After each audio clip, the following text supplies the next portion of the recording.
ഡൽഹി മുഖ്യമന്ത്രി അരവിന്ദ് കെജ്രിവാൾ മദ്യനയ അഴിമതിയുടെ മുഖ്യ സൂത്രധാരനെന്നാണ് ഇഡി ഇപ്പോൾ കോടതിയിൽ അറിയിച്ചിട്ടുള്ളത്. ഇതോടുകൂടി കേരള മുഖ്യമന്ത്രി പിണറായി വിജയന് ചങ്കിടി തുടങ്ങി എന്ന കാര്യത്തിൽ സംശയമില്ല. ഇന്ത്യ മഹാരാജ്യത്ത് അഴിമതി നടത്തുന്നത് ഏത് കൊലക്കൊമ്പനാണെങ്കിലും എന്ത് സംഭവിക്കുമെന്ന സൂചനയാണ് കേന്ദ്ര സർക്കാർ നൽകിയത്. മദ്യനയത്തിൽ ഗൂഢാലോചന നടത്തിയത് കേജ്രിവാൾ ആണ് എന്നാണ് ഇഡി കണ്ടെത്തിയത്. മദ്യനയ രൂപീകരണത്തിൽ കേജ്രിവാളിന് നേരിട്ട് പങ്കുണ്ട്. കേജ്രിവാൾ സൗത്ത് ഗ്രൂപ്പിൽ നിന്നും കോഴ ചോദിച്ചു വാങ്ങി. പണം പഞ്ചാബ്, ഗോവ തെരഞ്ഞെടുപ്പുകൾ ഉപയോഗിച്ചുവെന്നും ഇഡിക്ക് വേണ്ടി ഹാജരായ അഡീഷണൽ സോളിസിറ്റർ ജനറൽ എസ്.വി. രാജു കോടതിയെ അറിയിച്ചു. എല്ലാറ്റിനും പിന്നിൽ കെ കവിതയാണെന്നാണ് ആപ്പ് പറയുന്നത്. ഗോവ തെരഞ്ഞെടുപ്പ് പ്രചാരണത്തിൽ 45 കോടി ഉപയോഗിച്ചു. ഹവാല വഴിയും പണം എത്തിച്ചു. ചെന്നൈയിൽ നിന്നും ഡൽഹിയിലേക്കും അവിടെ നിന്ന് ഗോവയിലേക്കുമാണ് പണം എത്തിച്ചത്. 100 കോടിയുടെ കോഴ ഇടപാട് വഴി സൗത്ത് ഗ്രൂപ്പിന് 600 കോടിയാണ് ലാഭമുണ്ടായത്. കോഴ ഇടപാടിൽ ഇടനിലക്കാരനായത് മലയാളിയായ വിജയ് നായരാണ്. വാട്സാപ്പ് ചാറ്റുകളടക്കം തെളിവായുണ്ട് എന്നും ഇഡി കോടതിയെ അറിയിച്ചു. കേസിൽ അറസ്റ്റിലായ കേജ്രിവാളിനെ 10 ദിവസം കസ്റ്റഡിയിൽ വേണമെന്നാണ് ഇഡി കോടതിയിൽ ആവശ്യപ്പെടുന്നത്. ഇത് കോടതി അനുസരിച്ചു. ഉച്ചയ്ക്ക് 2 മണിയോടെയാണ് ഇഡി കേജ്രിവാളിനെ ഡൽഹി റോസ് അവന്യൂ കോടതിയിലേക്ക് കൊണ്ടുവന്നത്. കേജ്രിവാളിന്റെ അറസ്റ്റ് എല്ലാ നടപടിക്രമങ്ങളും പാലിച്ചാണെന്നും ഇഡി കോടതിയെ അറിയിച്ചു.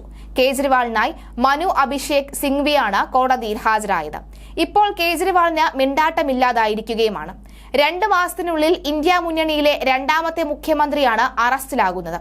പിണറായി തനിക്ക് ഇന്ത്യ മുന്നണിയുമായി യാതൊരു ബന്ധവുമില്ല എന്ന് പറയുന്നത് കൊണ്ട് അദ്ദേഹത്തിന് ഇതുവരെ നടപടി നേരിടേണ്ടി വരാത്തത് എന്നാണ് പൊതുവെയുള്ള വിലയിരുത്തൽ.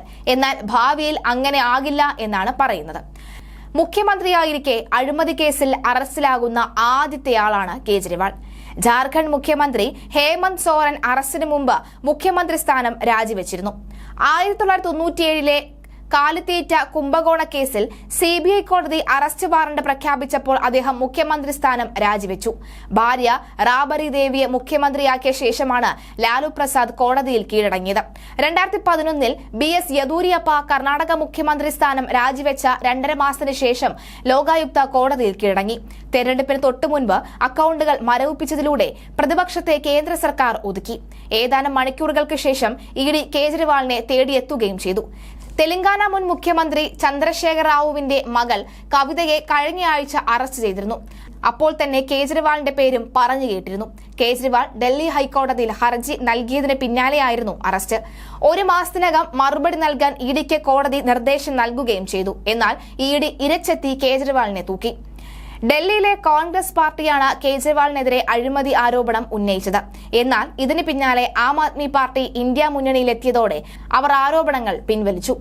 മദ്യനയ കേസിൽ മലയാളിയായ വിജയ് നായർ, മദ്യവ്യവസായി അരുൺ രാമചന്ദ്രൻ പിള്ള എന്നിവർ അറസ്റ്റിലായിരുന്നു.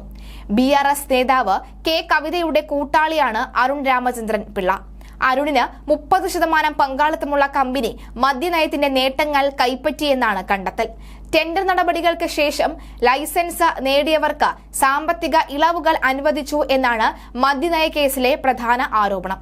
144.36 കോടിയാണ് ഇളവ് നൽകിയത്. കോവിഡിന്റെ മറവിലായിരുന്നു ഇത്. പുതിയ മദ്യനയം പരസ്യമാക്കുന്നതിന് മുൻപ് മദ്യവ്യവസായികൾക്ക് കൈമാറുക വഴി ടെൻഡർ കിട്ടാൻ വഴിയൊരുങ്ങി. മദ്യനയത്തിലെ ക്രമക്കേടിലൂടെ കിട്ടിയ 100 കോടി ഗോവ തെരഞ്ഞെടുപ്പിന് ഉപയോഗിച്ചു എന്നാണ് ഇഡി കണ്ടെത്തിയത്. അദാനി ഗ്രൂപ്പ് മോദിയുടേതാണ് എന്നും ഗൗതം അദാനി മാനേജർ മാത്രമാണ് എന്നുള്ള കേജ്രിവാളിന്റെ പരാമർശം വിവാദമായിരുന്നു. തെലങ്കാന മുൻ മുഖ്യമന്ത്രിയുടെ മകളും ഇഡി കേസിൽ പ്രതിസ്ഥാനത്തുമുള്ള കെ കവിതയ്ക്ക് കേരളത്തിൽ ബിസിനസ് ബന്ധമുണ്ട് എന്ന വാർത്തകൾ ഏറെ നാളായി അന്തരീക്ഷത്തിലുണ്ട്. സംസ്ഥാനത്തെ ഒരു ഉന്നതനും അദ്ദേഹത്തിന്റെ കുടുംബവുമായി കവിതയ്ക്ക് ബിസിനസ് ബന്ധമുണ്ടോ എന്ന് അറിയുന്നതിന് ഇഡി അന്വേഷണം നടത്തിയിരുന്നു. വളരെ മുമ്പേ ഇത്തരമൊരു ആരോപണം കേരളത്തിലെ കാറ്റിൽ അലയടിക്കുന്നുമുണ്ട്. കരിനഗറിലാണ് കവിത ജനിച്ചത്.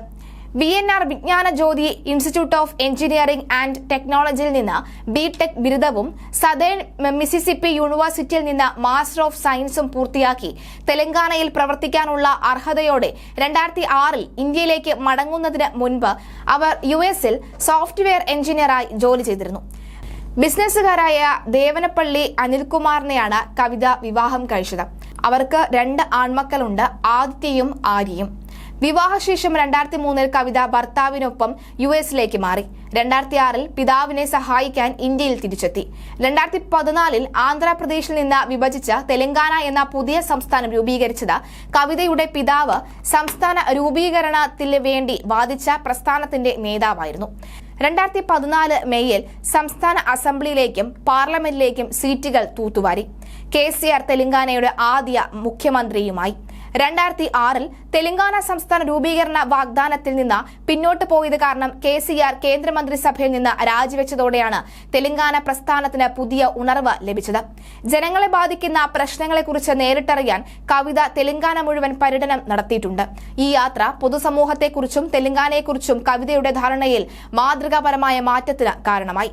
2014 തെലങ്കാന സംസ്ഥാനം രൂപീകൃതമായതിനു ശേഷം കവിത നിസാമാബാദ് ലോക്സഭാ മണ്ഡലത്തിൽ നിന്ന് പൊതുതെരഞ്ഞെടുപ്പിൽ മത്സരിക്കുകയും 1,64,184 വോട്ടുകളുടെ ഭൂരിപക്ഷത്തിൽ വിജയിക്കുകയും ചെയ്തു. തെലങ്കാനയിലുടനീളമുള്ള സംസ്ഥാന പ്രസ്ഥാനത്തെ പിന്തുണച്ച് സംഘടിപ്പിച്ച പ്രതിഷേധങ്ങളിലും പ്രകടനങ്ങളിലും അവർ സജീവ നേതൃത്വം വഹിച്ചു. ഈ സമരങ്ങൾ അവരെ ജനങ്ങളിലേക്ക് കൂടുതൽ അടുപ്പിച്ചു.